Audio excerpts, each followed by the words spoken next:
for the apprenticeship course, that examination and apprenticeship. Okay?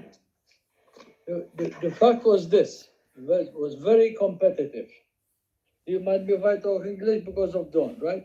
It was very, very competitive. There would be about maybe 2,000, 3,000 people sitting for the exam. And in Malta, picture this now, at that time, it was very, very hard to get a job. The most important employer was the Naval Yard because they had a big, all of Cospicua, Sanglia, and all that. So the aim is when you finish high school or lyceum, they call it in Malta, or secondary school, you aim what do you want to get your life based on.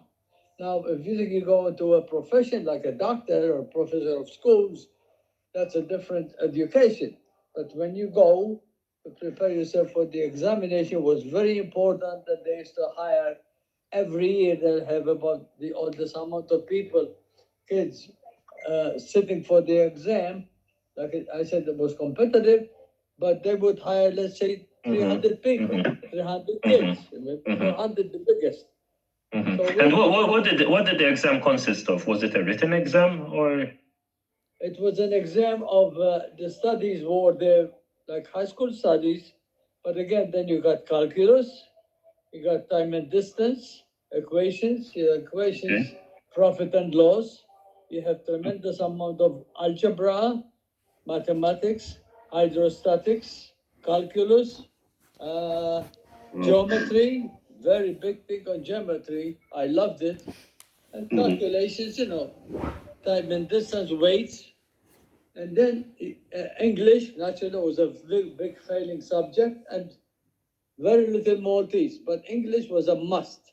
If you don't speak English, you can get in there. Actually, picture this also that the exam were taken at the the dockyard. Like over here, we call it naval yard, but at the dockyard, and it was all managed by British English officers, commanders, captains and all that. They used to handle the education. So now, to make the story short, you prepare yourself for this dockyard. So you study to your best ability. There was no end of education. You go home, you get 40 equations, you got algebra, homework, and then you got to go next day back to school. First thing, geography in the morning, and all that jazz. But it was worth it. And so then you sit for the exam, and like I said, the first time I sat for the exam, I rated out of about 3,000 people was 156. So I did not qualify. Right? So I took the test at age 15. Actually, the war was going on, the life was disturbed, but we tried. So we sat the next year at the age of 16. This time, which year was this? 1941 when I failed, 1940 when I failed, 1941 when I passed with flying colors. Because I rated out of about 3,000 people, and my brother Joe was more education to me than anybody else studying. I rated number 11 out of about 3,000 people. So it was good. Wow. So now,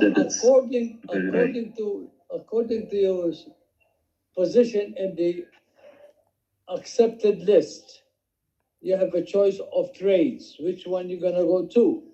Naturally, the most fancy ones were picked up by the, let's say, from 1 to 10 and around 1 to 20. So there was electricians,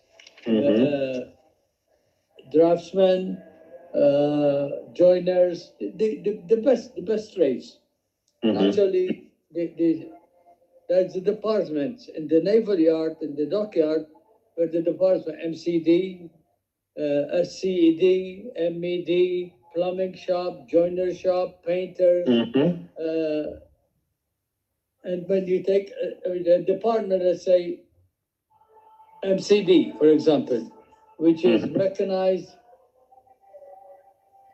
I forget the name. Anyway, it all has to do with shipbuilding, ship repairing. Not everything that has to do with this ship. Electricians on the ship, calculus on the ship, lining. Lining is a guy that takes care of whatever add on that ship, whatever weight, even if it's a screw, one screw, two screws, they add everything, they know how much they put in the involvement. Okay, then you had boat builders with the MCD. They repair boats, they build boats, naturally the big boats, huge boats, and barges. My brother Joe was one of the builders and very educational.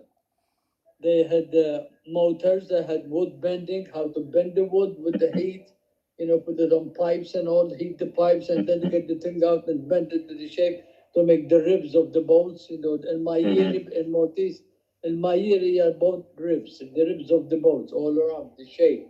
Okay. Put the skeleton and they put the planking around. Then there's riggers. They prepare these what you call bumpers between the ships made of ropes, and they can place the ship next to each other. They don't bump. They protect us. Also between the ship and the jetty. Okay, there's also